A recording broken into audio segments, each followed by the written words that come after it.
Magandang hapon po sa inyong lahat. Sa mga walang sawang sumusuporta kay Nerds TV, maraming salamat po. Pasensya na, matagal tayong hindi nakapaggawa ng video dahil sa video ito, sa totoo lang try ng kaso binubo, tapos nagkaroon na sipon. Halos 2 araw akong nilagnat eh. Pero okay naman na, pero may sipon pa rin. So nais ko palang gawa ng video yung ginoment sa atin ng isang subscriber na dapat daw gumawa ako ng about safety driving. Tama kayo guys, kasi katulad ko, madalas ako bumabiyahe na mag-isa. So talagang hindi pwedeng para-para lang ang ating preparation. Dapat safety, double safety preparation tayo dahil alam mo naman, mga driver, hindi nawawala yung mga aberya, magkakaroon ng problema sa kalsada. So kung wala kang preparation, kumbaga sa katulong nag-iisa ka lang. So ayan, so ngayon nais kong share para at least siguro gusto rin na matutunan nila kung paano o ano ang dapat gawin. So sa mga gusto mag-solo na bumiyahe, madali lang. Basta lagi ka lang may preparation ka. Ito nga ang ating safety driving. So ayan, umpisahan natin sa basic na ating safety driving is yung about dun sa ating meeting na sasakyan. So ayan, isa na dyan yung fuel, jeto, tapos oil ng engine, battery, tubig ng battery. Importante yan kasi ito yung mga basic na nagkakaroon ng failure ng makina. So dapat lagi naka-check yan. So ang pangalawa nating is tungkol naman sa driver. So ano ba ang tungkol sa driver? So dapat kung tayo babiyahe, iwasan natin bumiyahe ng nakainom o naka-impluensya ng droga or may sakit, may nararamdaman o may mabigat na karamdaman. May nahihilo-hilo ka, iwasan mo yan dahil delikado. Split second lang po ang disgrasya. Kung meron kang ganong nararamdaman, huwag muna, pagpaliban muna natin yung biyahe. Tapos kung may mabigat ka na problema, meron kang dinaramdaman, nagkaroon kayo ng away or ano man na maaaring hindi mawala-wala sa isipan mo. Kasi dapat pag bumabiyahe tayo, clear ang ating isip dahil nakapokus dapat tayo sa ating dadaanan or sa kalsada.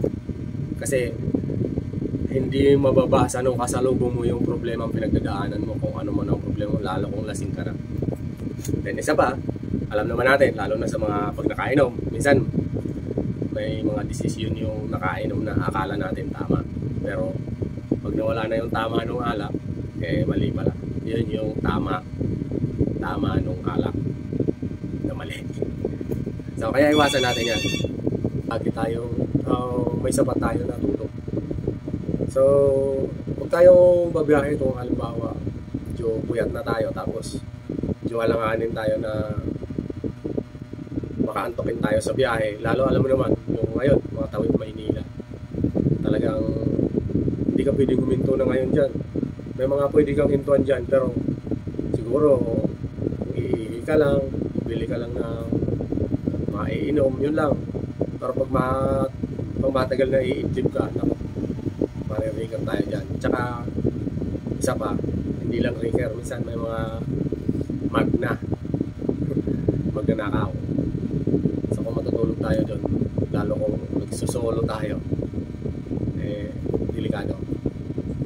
So isang yan, dapat lagi tayong may sapat na tulog mo. Pero kung kaya naman ng katawan, okay lang tayo yun. Dapat inaalam natin yung daan o yung pupuntahan natin. So importante yan, dapat mayroon tayong idea, lalo kung first time mo lang siyang babiyahean. Dapat magkakaroon tayo ng idea kung maaari. Pero kung wala naman, pwede naman umasa tayo sa mayroon yung Google Map, may Waze na pwede natin pero ang ibig ko sabihin, kung halimbawa mayroong mga nakakaalam na nakarating na ron o nakabiyahe na doon, mas maganda. Kasi alam mo naman, lalo sa katulad sa ating mga trailer, okay lang siguro sa mga maliliit, pero sa mga trailer kasi may mga daan na hindi pinadadaanan or mayroong mga kalsada na bawal ang truck. Then Siyempre mayroon din mga truck ban. So kaya dapat mayroon tayong idea, hindi lang ano. Pero kung wala, pwede naman tayo magtanong. Then gamitan natin ng Google Map. At saka importante doon yung safety ng pangarga. Alam naman natin yung mga malayo, lalo kung may mga daanan na malulubak, lagi tayong double safety yung ating pangarga. Kasi alam nyo, natutulang, yan ang pinaka first priority ng ating pagdadrive, yung pangarga. Kasi yun ang magbibigay ng bayad sa atin. Pag na-deliver natin na maayos yan, walang damage, walang sira, o walang nabasa o ano ba, yun ang magbibigay sa atin ng bayad. So, ganoon din sa truck. So, kaya dapat first priority natin yan. So, yan, bago tayo umalis, bago tayo i-check. Then, pag may pagkakataon sa daan, kung halimbawa mayroong mga emergency parking na pwedeng huwag nating kalimutan i-check. Kasi once na may bumalaw o magkaroon na na-disalign na yung ating pangarga, maaari natin maagapan. So kung hindi tayo nag-check, tapos yun pala malapit na mahulog, may mga isang yan. Para maiwasan natin yan, lagi natin i-check. Then, yan ang ating pangarga. Ang atin din sasakyan. Ang sasakyan natin, pagka tumatakbo, may mga umiinit dyan. Mga gulong, lining, then especially na yung makina natin, umiinit din yan sa katagalan. So, dapat naiano natin na i-check lagi yan. So, ako, bilang nagsusulo na bumabiyahe, pinapriority ko ang ganong na ma-check ko muna siya. Dahil kung magkaroon ng aberya na o mag-overhead na siya sa daan, mahirap na. Mas malaking aberya ang or abala ang mangyayari sa atin. So, yung apat na yan ang pinaka mga natin. Kumbaga sa priority na dapat natin is safety. Safety na sa ating pagmamaneho, sa pagbabiyahe natin. Ganon na ang ginagawa ko. Never ako na lalo na kung pangarga ko, semento, minsan nabubulog yan. Pag hindi natin maagapan, maglalaglagan na lang yan. So lalo kung nag-iisa ka, ako di ko kaya yung isang sungkot ng semento na kaya ko siguro mga 1, 2, 3, pero kung mga 10 na yan, hindi mo na kayanin may angat kasi mataas din yung trailer niya. Tsaka yun nga, hindi mo rin na may babalik sa dati yung then abala, maaari ka pang mareker. Bumabiyahe ka naman na. So yan, solo ka, bumabiyahe, iwasan mo muna yung mga pagkikitan. So kung kaya mo siyang overtaken mo. Then kung kaya mo huwag mag-overtake, huwag ka mag-overtake.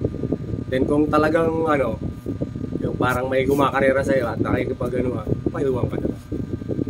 Huwag natin yung nakikipagsabayan. Kasi minsan may mga na parang gusto nakikipagkarera. Iwasan natin yun. Lalo kargado yung mga truck natin. Basic talaga para sa akin kung bumabiyahe ako minsan, kondisyon yung katawan ko, mabilis ako. Pero kung talagang medyo inaantok-antok ako, dahan-dahan lang para safe tayo. Iwasan natin yung alam mo kasi yung iba may mga driver na mabibilis magpatakbo, sila nasa kondisyon yun. So siguro pag dumating din yung time na kondisyon din ng katawan, saka mo na lang sila overtaken, saka mo na lang bilisan din. So yan, laging ganun lang ginagawa ko. Pag uwi, minsan pagka na-discarga ako, pagod ako magtanggal ng tali ng tolda, minsan gabi na ako midlip muna ako. Pinapriority ko yung nakakapahinga ako, kaka-idlip muna. Minsan bago rin ako bumiyahe, midlip muna ako dito sa bahay. Tapos kung kumain, tulog muna ako. Iwan ko lang muna yung truck dyan sa gilid ng kalsada bago ako bumabiyahe. Kasi mas maganda pa rin yung nakakatulog tayo. So yan, importante na lagi yung mag-check tayo. Then, pati rin sa sarili natin, checkin natin kung kondisyon ba ang ating katawan. O yun nga, at wala tayong ibang nararamdaman. So ganun dapat, kasi yung iba yung pinipilit, pagka minsan may pagdating ng ano, kahit na inaantok na pinipilit, doon po nangyayari yung disgrasya. And yung iba naman, pagdating naman na ano, ng biyahe na, pinapaspasan imbes na mag-check para makahabol ang antok niya doon sa pagdeliveran. Iwasan po natin yun. Mas maganda na priority pa rin natin yung mag-check kaysa sa ano, mabala man tayo dahil nag-double tally tayo dun sa kalsada, eh okay lang yun kaysa sa nalaglag na o na-damage na yung ating pangarga. Eh kahit yung gano'n, at saka pagka gano'n na-damage yung ating pangarga, isang record din ng driver yan, kapabayaan ng driver yan. Kahit nasabihin mo may pahinanti ka, ikaw pa rin may kasalanan dyan, kapabayaan pa rin ng driver yan. So kung magkakadamage man yung malaglag mo na ano, titikitan ka dyan, hindi yung pahinanti. So kaya dapat gano'n. Habang tayo naman bumabiyahe, sa pagbabiyahe kasi, hindi lang tayo dapat patak mo ng patak. Una-una, lalo kung first time mo lang yung truck na yun na ibiyahe, o first time mo lang din puntahan ng pagbiyayan mo, dapat lagi tayo mag-alalay. So itong pag-aalalay, may purpose tayo dyan. So paano ba? Alalay na ano, takbo. Ibig sabihin, magdahan-dahan tayo. So pag habang nagdadahan-dahan tayo, unang purpose dyan is para alamin mo yung kalidad ng sasakyan na ginagamit mo. Kasi may mga classification yan. Mayroong mahina sa ahon, mayroong mahinang preno sa lusong, mayroong mabilis sa patag, mga ano. So dapat gano'n, pinapakiramdaman mo. Kasi tapos yung kung kayang-kaya niya ba yung pangarga, kaya ba niya ang isipat na ano. Kasi habang bumabiyahe ka, yung pag hindi mo pa kabisado yung ano ng sasakyan mo, minsan overtake ka tapos hindi ka pinagbigyan, mabibibing ka dahil hindi pala kaya ng truck mo, hindi pala kaya ng ano. So yan, dapat nakakabisado natin ang ganong presence sa ating sasakyan, sa ating truck. Isang ano rin yan na para maging safe driving tayo. Kasi minsan hindi naman pwede tayong mabagal lang. Alam mo naman natin na may mga expressway tayong dinadaanan. So dapat alam natin kung ano yung kakayahan ng ating sasakyan. Then para ano, tsaka una-una yung pagdadahan-dahan natin para mapamiliarize natin yung dinadaanan. Kasi una-una pagka yung kalsada may mga parte na malulupa, iiwasan natin yun. Kasi doon na damage minsan yung ating mga pangarga. Masushoot ka sa mga malalalim palang lubak. Lalo kung yung pangarga mo mga D-bags nakasako. Naku, doon siya natitibag. So kung first time mo na bumiyahe at lalo nag-iisa ka, dahan-dahanin mo lang para mapamiliarize mo rin yung kalsada. Then siguro sa mga sumunod na biyahe mo o ilang balik mo na, parang alam mo na kung saan yung medyo magagandang daanan. Then syempre ang kalidad na rin ng truck mo, makakabisado mo na rin yan. So doon ka na magpabilis. So, pero pag first time, bago yung ano, para safety tayo, gano'n muna ang gawin mo. I-familiarize mo muna or kumbaga sa kabisaduhin mo muna yung kalsada at saka yung sasakyan mo. So yan mga idol, sana nakuha nyo napulutan nyo ng aral ng ating video sa ngayon. Ganun lang kadali, ganun lang kasimple yung ginagawa ko as a solo driver na bumabiyahe. Pero sa awa ng Diyos hanggang ngayon, okay naman. Mayroon akong nalaglag natin pero naging aral yung iba sa akin. Kaya may sa pagtatali kasi mayroon din diskarte yan. Isipin mo kung paano gumagalaw yung ano nung truck mo. Yung weight nung truck mo katulad sa atin, yung trailer. Mas magalaw yung trailer niya. Lalo kung ang daan ay malubak, then may ahon, lusong. So, yan ang mga ano nung pangarga natin. So, dapat habang bumabiyahe ka, napag-aaralan mo kung paano gumagalaw. Kasi may mga minsan may mga parte ng trailer mo na doon siya madalas kung ano yung kumbaga sa ano gumalaw yung karga. Ibig sabihin doon yung dapat dublihan mo ng tali or kumbaga tibayan mo dapat doon. O kaya laging maglagay ka ng suporta. Yan, binder, ganyan. Ayan. Sana may natutunan kayo sa ating video sa ngayon. Sa mga gusto magtanong, pwede kayo mag-comment para sasagutin natin yan. At sana huwag sana kayong magsawa na sumuporta kay Nals TV. Maraming salamat.